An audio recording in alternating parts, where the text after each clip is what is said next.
बोल बांके बिहारी लाल की जय। हाँ जी रोजी। जी जी। तो हरिराम व्यास जी जो थे वृंदावन में, गोपीनाथ जी, गोविंद देव जी और बिहारी लाल जी, ये तीनों वृंदावन में ही विराजमान थे। ये वृंदावन में जाते थे, इनके दर्शन करते थे और उनको देख देख के ना बड़े सुंदर पद गाते थे। तो एक दिन इनकी जो भेंट हुई वो गोपाल भट्ट गोस्वामी जी से हुई। तो गोपाल भट्ट जी कहने लगे, हरिराम व्यास जी आप तो बड़ा सुंदर गाते हो हैं, और आप हमारे जो घर ठाकुर जी है ना, उनको भी देखो और सुनाओ ना अपने पद, उनको भी आ जाओ आज हमारे घर। तो हरिराम व्यास जी कहने लगे, अच्छा ठीक है, कहाँ है तुम्हारा घर? तो कहते हैं वो जो गोपीनाथ बाजार है ना, बस मैं वहीं रहता हूँ, और आज ना हम झूला झुलाएंगे अपने ठाकुर जी को, आप आना और उन्हें पद सुनाना। उन्होंने कहा ठीक है, और आप ना बढ़िया बढ़िया राग विलास करना हमारे ठाकुर जी का। तो वो कहने लगे, हरिराम व्यास जी कल आऊंगो, कल आऊंगो। अब उनकी बड़ी खास बात थी हरिराम व्यास जी की कि वो ना जो किसी को बात कहनी होती थी मुंह पे कह देते थे। छिड़ते बहुत थे और आनंद आता था उन्हें, क्योंकि सच बोलते थे, जैसा दिखता था ऐसा कह देते थे। तो जब वो पहुंचे गोपाल भट्ट जी के यहाँ, तो जो और लोग बैठे हुए थे वो बधाई गीत गा रहे थे। अब बड़ा गायन चल रहा था। तो व्यास जी जो है हाथ जोड़ के कहने लगे गोपाल भट्ट जी से, अरे ठाकुर जी कहाँ है तुम्हारे, कहाँ है, मुझे तो दिख नहीं रहे। तो गोपाल भट्ट जी कहते, अरे ये झूला चल रही हो है ना, देखो झूला झूल रही हो है ना। तो व्यास जी कह रहे कहाँ है, मुझे तो झूले पे कहीं दिख ना रहे। तो कहते वो ऊपर बैठे, देखो देखो, वो शालिग्राम भगवान शालिग्राम के रूप में थे, ये है ना ठाकुर जी। तो व्यास जी कहते हैं, हरिराम व्यास जी, ये आपके ठाकुर जी, ये इतने थे, इतना बड़ा झूला है। तो गोपाल भट्ट जी थोड़े से ऐसे हो गए चेहरे से, कहते अच्छा तुम पद सुनाओ ना, मैं तो आपको पद सुनाने के लिए बुलाया, इनके लिए कुछ गाओ ना। तो हरिराम व्यास जी कहते हैं, अच्छा ठीक है, मैं सुनाता हूँ। इतना बड़ा झूला, इनमें से शालिग्राम जी, अब वो सोच रहे हैं, और उनको तो बड़ा अंदर से गीत उनके निकलते थे कि जैसे ही देखते थे कोई सामने चीज और गाना शुरू कर देते थे। तो अब वो जो है क्या बोल रहे हैं हरिराम व्यास जी, और ये सोच रहे हैं, कह रहे मैं गोपीनाथ जी को देखता हूँ, मैं गोविंद देव जी को देखता हूँ, मैं बिहारी जी को देखता हूँ, वो तो इतने सुंदर है, उनकी तो आंखें इतनी बड़ी बड़ी हैं। अब मुंह से बोल पड़े गोपाल भट्ट जी के सामने, कह रहे वहां जाता हूँ मंदिर में, इतने सुंदर है वो भगवान जी के स्वरूप, आंखें बड़ी बड़ी, घुंघराले बाल, ऐसी छटा बिखेरे हुए। अब उनको देख के तो पद मुंह से अपने आप ही निकलते हैं, अब इनके लिए क्या गाऊं, इन्हें क्या सुनाऊं। तो गोपाल भट्ट जी का मुंह उतर आया बड़ा, कहते हैं कुछ तो सुनाओ अच्छा, जब आए हो तो वो बोले, देख के कहते हैं हरिराम व्यास जी, रूप न स्वरूप है, नैनन है ना कान है, रूप है न स्वरूप है, नैनन है ना कान है, झूले रे झूले मेरे गंड की नंदन, झूले रे झूले मेरे गंड की नंदन। और बार बार वो ये लाइन गाए, झूले रे झूले मेरे गंडकी नंदन। अब गंडकी जो है वो नदी है जो नेपाल में है, जहाँ से शालिग्राम जी आते हैं, तो उन्होंने उन्हें गंडकी नंदन कहा, गंडकी के पुत्र कहा। अब गोपाल भट्ट जी देख रहे हैं ये कह क्या रहे हैं, फिर बोल रहे हैं, मानहू मानहू घटा कढ़ी में चोड़े, मानहू घटा कढ़ी में बोड़े, अंग लगायो चंदन चंदन, अंग लगायो चंदन चंदन, झूले रे झूले मेरे गंड की नंदन। ऐसे लग रही हो, अब वो कहा मानो रे घटा जैसे कड़ी में बोड़े। अब बोलते उसका अर्थ क्या है उस लाइन का, कि ऐसे लग रही हैं जैसे काली काली सांवली सांवली सी पकोड़ी, भूरी भूरी सी, और कड़ी में डाल दी हो, कड़ी में वो पकोड़ी नजर आ रही हो, ऐसे लग रहे हैं ये तो। हाथ न पाए हैं नैनन नहीं नासा है, हाथ न पाए हैं नैनन नहीं नासा है, हाथ नहीं पैर नहीं आंख नहीं नाक नहीं, और क्या करें, इनका मैं ध्यान क्या करूं, इनको मैं कैसे देखूं, क्या मैं इनके लिए गाऊं। और ध्यान करत कछु होए आनंदन, झूले रे झूले मेरे गंड की नंदन, झूले रे झूले मेरे गंड की नंदन। अब वो ऐसे बोल रही हैं और पद जब गा रहे हैं, तो गोपाल भट्ट जी की आंखों में आंसू आ गए, रोने लग गए। हैं क्या कह रही हो, हैं मेरे ठाकुर जी को कह रही हो घटा कड़ी में बोड़ियो, पकौड़ी कड़ी में डाल दियो, ऐसो है मेरे ठाकुर जी। अब वो जो हरिराम व्यास जी थे वो तो कह के चले गए, क्योंकि उन्हें तो जैसा नजर आ रहा, जैसा उनका भाव उस समय आ रहा था, उन्होंने कह दिया। तो जो रोए गोपाल भट्ट जी, सारी रात रोए और डांटने लगे शालिग्राम जी के सामने ठाकुर जी को। है हरिदास के लिए ऐसे प्रकट हो गए, हित हरिवंश जी के लिए तो यूं प्रकट हो गए, नरसिंह चतुर्दशी के दिन आ गए, खंबे में से फाड़ के निकल आए हैं, रोए जा रहे, सिर पटके जा रहे अपना। आज क्या कर दियो, देखियो क्या कह के गए हो हरिराम व्यास जी है, और मेरे लिए कुछ ना है, मेरे लिए कुछ ना है। बस वो इतना रोए, सारी रात इतना रोए कि जब वो सुबह जागे तो वो जो शालिग्राम जी थे वो इतने सुंदर राधा रमण जी बिहारी के रूप में प्रकट हो गए, उनके स्वरूप, वो जो शालिग्राम जी झूले पे विराजमान थे। और ये राधा रमण जी जो थे सबसे सुंदर स्वरूप है, जो भी स्वरूप प्रकट हुए हैं प्रभु के। और अब ये बात अगले दिन सारे में फैल गई। नरसिंह चतुर्दशी का दिन था, अगले दिन पूर्णमासी थी। पूर्णमासी के दिन हरिराम व्यास जी के कानों में ये बात चली गई, अरे भाई गोपाल भट्ट जी के यहाँ तो लाला प्रगटियो है, अरे लाल जी प्रकट भये हैं। वो कह रहे कैसे प्रकट भये, कल तो देख के आया झूले में गंडकी बैठे हुए थे, गंडकी नंदन बैठे हुए थे, ऐसे कैसे प्रकट भये हैं। अब नरसिंह चतुर्दशी के दिन तो मैंने उन्हें ऐसे देखा। वो कह रहे अरे भाई नहीं प्रकट भय हैं, आकर देखियो, आकर देखियो। अब वो हरिराम व्यास जी वो देखने आए। अब देखने आए तो हैरान रह गए वास्तव में। एक दिन पहले जो शालिग्राम जी के रूप में थे वो जो है इतना सुंदर स्वरूप, अब तो हरिराम व्यास जी भी विरह में आ गए, रोने लग गए, इतना तेज तेज वहीं पे रोने लगे, गोपाल भट्ट जी के आवास पे ही, उनके घर पे ही रोने लगे। और रुदन करते करते करते करते सो गए, रोए जा रहे हैं, रोए जा रहे हैं। अब सो गए तो सपने में श्री जी आई, जब रोते रोते इतना सो गए हरिराम व्यास जी, और सपने में कह रहे हैं श्री जी को, सबसे सेवा करा रही हो ना, सबसे सेवा करा रही हो, है ना, हरदास जी से भी सेवा करा ली, हित हरिवंश से सेवा करा ली, और अब तो आपने गोपाल भट्ट जी से भी सेवा करा ली है। श्री जी उन्हें सपने में कह रही हैं तुम चिंता ना करे, अरे हरिराम व्यास तुम जिस वन में रहते हो, जिस किशोर वन में तुम रहते हो, वो एक लता का स्थान बताया उन्हें सपने में, उस लता के 14 हाथ गड्ढा नीचे तुम्हें खोदना है, उसमें से युगल किशोर जी के रूप में हम प्रकट होंगे।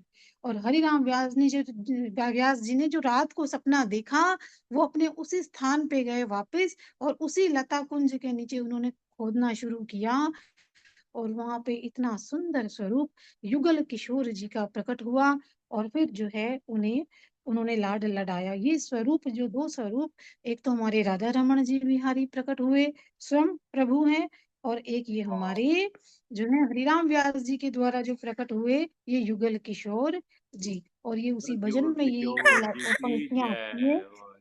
जय। जय गोपाल भट्ट जी की हृदय वेदना, प्रगट्यो शालिग्राम।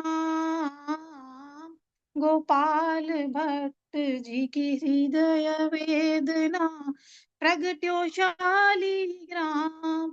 रूप सुधा को खान हमारो, रूप सुधा को खान हमारो, श्री राधा रमण झूलाल वृंदावन, प्यारो वृंदावन, हे वृंदावन प्यारो वृंदावन, हे वृंदावन प्यारो वृंदावन।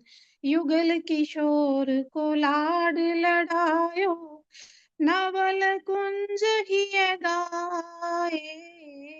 युगल किशोर को लाड लडायो, नवल कुंज ही भाए। कुंज निकुंज की रज में धारे, व्यास युगल यश गाए। वृंदावन प्यारो वृंदावन, हे वृंदावन प्यारो वृंदावन, हे वृंदावन प्यारो वृंदावन। तो उन सात में से ये दो स्वरूप जो है, एक राधा रमण जी बिहारी का, ये गोपाल भट्ट जी के द्वारा, और जो दूसरे हमारे हैं युगल किशोर जी ये हरिराम व्यास जी के द्वारा प्रकट हुए, है ना, स्वयं प्रकट हुए। बोल कृष्ण कन्हैया लाल की जय। वाह जी वाह, कृष्ण कन्हैया लाल की जय। बहुत सुंदर प्रसंग। जी जय हो, बहुत सुंदर। हाँ जी जी। जी। तो आत्मा का जो स्थान बताया है, ये आप बताया बताओ थोड़ी, पूरी रिकॉर्डिंग के बाद। भ्रकुटी के मध्य में, भ्रकुटी के मध्य में। और ये हाँ हाँ। बताया कि वो दिखती कैसी है। वो एक चमकता हुआ सितारा है, वो उसकी तरह दिखती है। जैसे व्हाइट एनर्जी उसमें से निकलती है, वैसी वो दिखाई देती है। लेकिन वो दिखती किसी को नहीं है, कोई इसको आज तक देख नहीं पाया। लेकिन स्वरूप ऐसा है, चमकता हुआ सितारा और भ्रकुटी के बीच में। उन्होंने कहा आत्मा की जो शक्तियां हैं, वो तीन शक्तियां हैं आत्मा की: मन, बुद्धि और संस्कार। उन्होंने कहा जब आत्मा नहीं दिखती तो ना मन दिखता है किसी को, ना किसी की बुद्धि दिखती है, और ना किसी के संस्कार दिखते हैं। हाँ हाँ। ये तीनों भी आत्मा से जुड़ी हुई हैं, इसीलिए दिखती नहीं है। जब वो नहीं दिखती तो ये भी नहीं दिखती। और मन में उन्होंने कहा कि मन के तीन विचार हमेशा रहते हैं। हर हमेशा आप कोई भी कार्य कर लें, मन में तीन विचार रहते हैं: पॉजिटिव, नेगेटिव या वेस्ट थॉट्स, जिनका कोई होता ही नहीं। वो ऐसी इधर की बातें हमारे दिमाग में घूमती रहती हैं, है ना। और दूसरा ये चीज बताई कि जो बुद्धि है हमारी, वो निर्णय करने का ये काम करती है। आवाज आनी जैसे बंद हो गई बापू है। जी, अच्छा जैसे हाँ। बापू रविंदर जी, जैसे बापू रविंदर जी महाराज जी हमेशा कहते हैं कि वर्तमान में जीना है। ऐसे ही उन्होंने ये बात कही आज कि हमें ना पास्ट का सोचना है, ना फ्यूचर का, वर्तमान में जीना है। और हम जो काम बार बार करते हैं, वो हमारी आदतें बनती है ना, वही आदत हमारे संस्कार बनते हैं। संस्कार भी व्यवहार में होते हैं तो वो दिखाई देते हैं। किसके अंदर कितने संस्कार हैं, ये चेहरे से दिखाई नहीं देते। ये संस्कार, बुद्धि और मन तीनों आत्मा के प्रतीक हैं, आत्मा से जुड़े हुए हैं। और इन्होंने कहा कि इतना ज्यादा इंसान ऐसी अवस्था होती है, हम जब सुबह उठते हैं तो सुबह उठते ही हम पेस्ट ब्रश करते हैं। इतना ऐसी अवस्था होती है हमारी, सुबह उठने के बाद भी कोई थॉट होना नहीं चाहिए, लेकिन दांतों पे ब्रश करते समय भी हमारा ध्यान कभी दांतों पे नहीं जाता। ऐसा होता है वैसे, है ना, कि हमारा ध्यान दांतों पे कभी नहीं जाता। हमारे दिमाग में कुछ विचार चल रहे होते हैं और हम घूमते घूमते पेस्ट कर लेते हैं।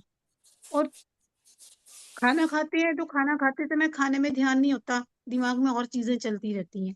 तो ये सब इसलिए उदाहरण दिए गए हैं कि जो काम हम कर रहे हैं उसमें ध्यान दें। अगर दांत भी हम साफ करें तो ध्यान हमारा दांतों पे ही होना चाहिए। हमारे मन के विचार कहीं और नहीं जाने चाहिए। वो वर्तमान में जीना है।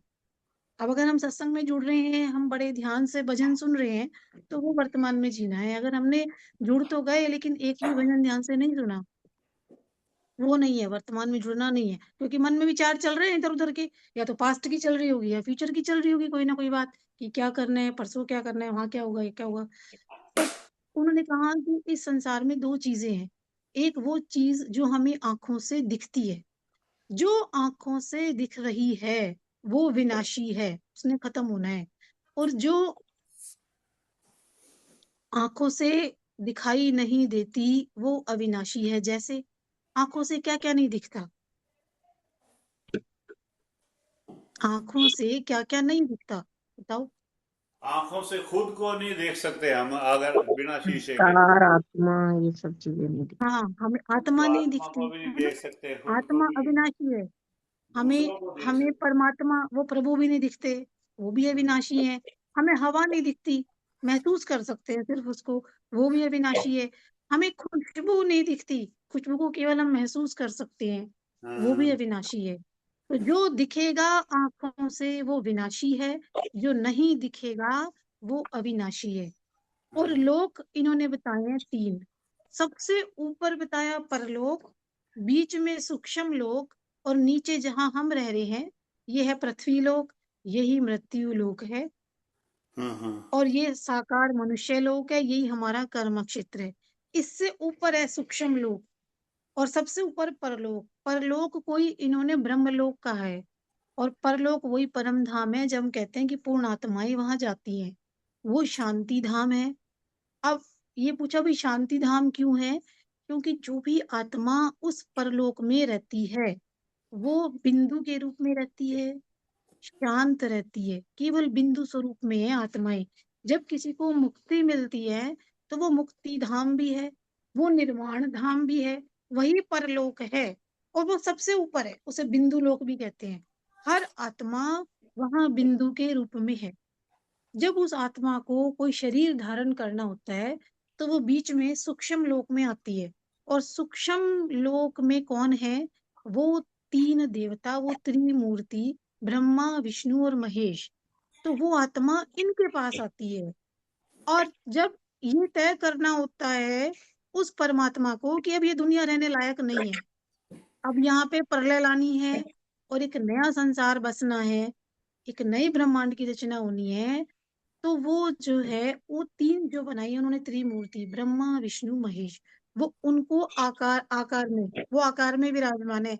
लेकिन वो तीनों सूक्ष्म लोक में हैं। और सूक्ष्म लोक की सबसे बड़ी विशेषता बताई है, आकार रूप मिल गया है। एक पालन करने वाले हैं, एक संहार करने वाले हैं, एक उत्पन्न करने वाले हैं। वहां पे कोई आवाज नहीं होती। उन्होंने कहा कि सूक्ष्म लोक में कोई आवाज नहीं होती, वहां इशारों में बात होती है, इशारों में सब बात करते हैं। यहाँ से उस आत्मा को स्वरूप मिलता है और वो स्वरूप धारण करके फिर वो पृथ्वी लोक में आती है। अब सारे मनुष्य पृथ्वी लोक पे आते हैं और पृथ्वी लोक पे कष्ट होते हैं। भगवान ने भी अवतार लिया तो कष्ट भोगे, चाहे वो भगवान श्री राम थे या कृष्ण भगवान जी थे। तो हम आम मनुष्य हमेशा ये कहते हैं मेरे भाग्य में ये क्यों नहीं है या वो क्यों नहीं है। तो उनका जवाब ये था कि परमात्मा ये कहते हैं, मैं किसी का भाग्य नहीं लिखता, मैं किसी का भाग्य नहीं थाली लिखता। तो रखी है मैं मैंने, तो थाली है तो पई हुई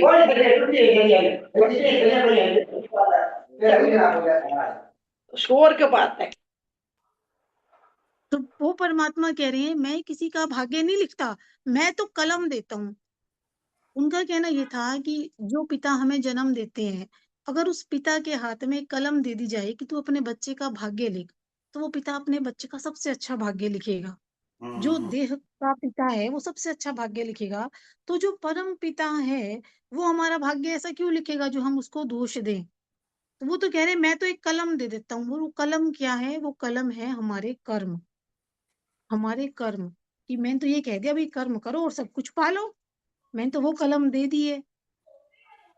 तो वो चीज उन्होंने आज बताई कि हम अगर कोई दुख भोग भी रहे हैं ना, तो वो अपने किए कर्मों का फल भोगते हैं, हमें दूसरों को दोष नहीं देना है, नहीं देना है।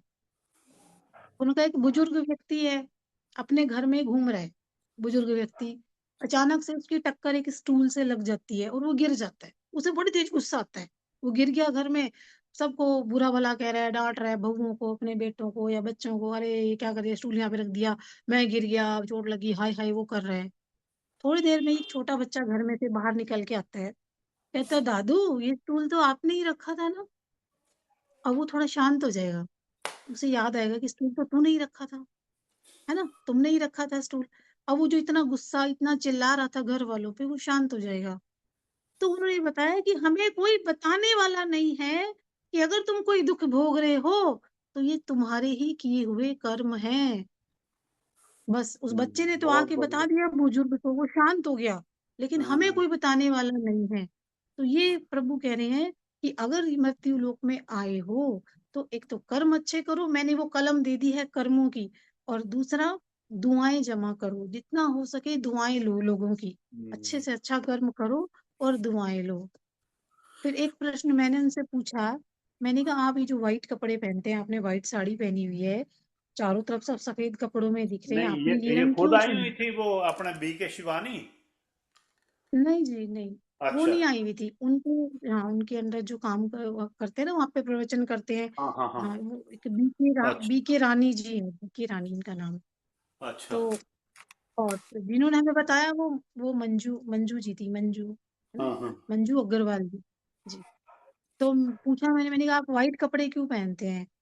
तो कहने लगे व्हाइट जो होता है ना, सफेद रंग पे दाग सबसे पहले दिखते हैं, कुछ हल्की सी भी चीज गिर जाए, है हाँ ना, तो और हमें ये रहता है हम फटाफट इसको साफ कर ले, क्योंकि हमें पहन के जाना है कहीं, कोई हमें हाँ देखेगा तो दूर से ही दिखेगा दाग ये।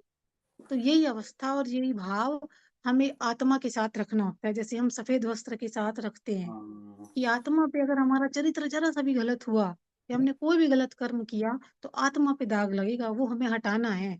तो हमारा कर्म ऐसा हो कि उस पे दाग न लगे, इसीलिए सफेद वस्त्र ये धारण संत किए लोग हैं। भी ज्यादा सफेद पहनते हैं, जैसे जी अपने अपना जी विंध्याचल धाम में बापू शारदाराम जी सफेद दस्तार सफेद और यहाँ ये जो है ना जी अनंतपुर वाले भी मोस्टली सफेद पहनते हैं। जी उनके जो शिष्य हैं वो खुद तो जी उनका जैसे जैसे बनता जाता है ना, कोई महात्मा जी बन जाते हैं तो फिर जी ऊपर ऊपर वो थोड़ा सा सॉफ्ट कलर का जोगिया कलर पहनते हैं। बाकी सारे जो दादी माँ हैं, दादी बाई जी, सारे ये वाइट ही पहनते हैं। वाइट में बिल्कुल हम्म।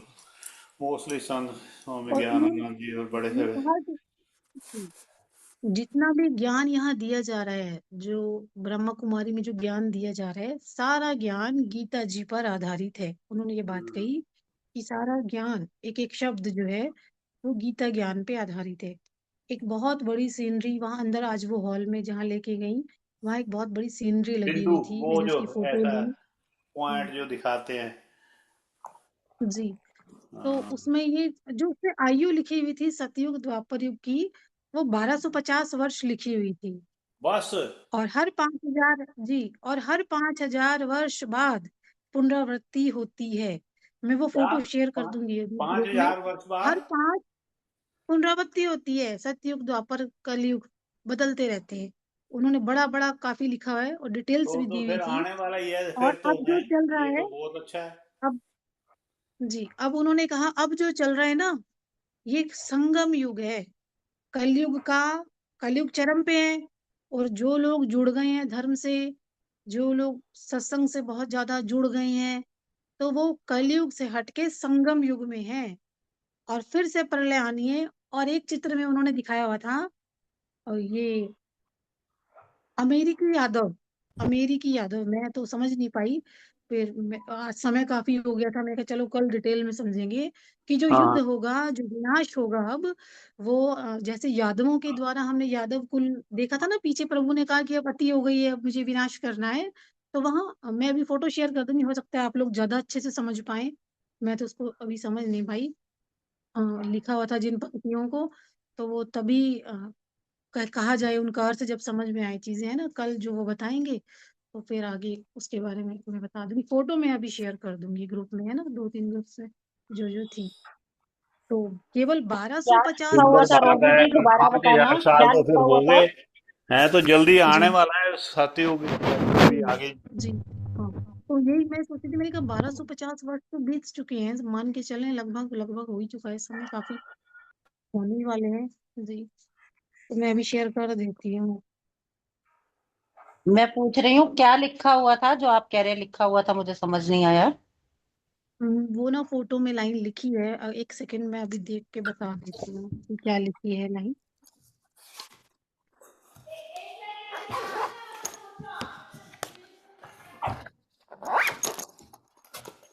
जी, ये इसमें लिखा है,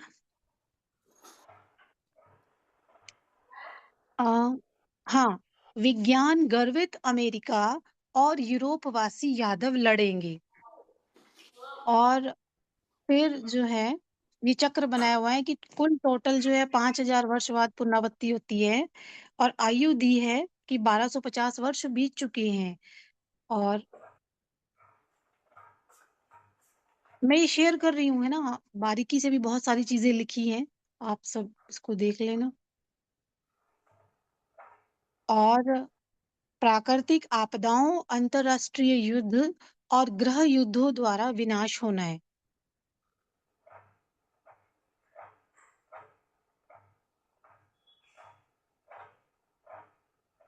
परम पिता परमात्मा से विपरीत बुद्धि वाले भारतवासी कौरव,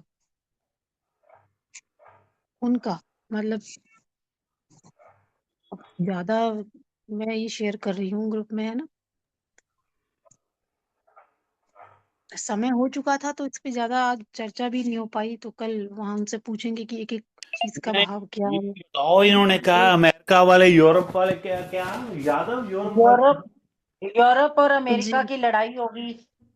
ओ माय गॉड, हाँ, ये ये तो लिखा शुरू हुआ हो है रहा है अभी इनके भाई भाई। मेरे सुनो, ख्याल से समय लाइन है। आ गया है। विज्ञान गर्वित अमेरिका और यूरोपवासी यादव लड़ेंगे। यूरोपवासी यादव। हाँ जी, भैया यही ये तो बात हो रहा सही है, है। अब वही तो सब कह रहे हैं, भृगु संहिता में भी यही लिखा हुआ है।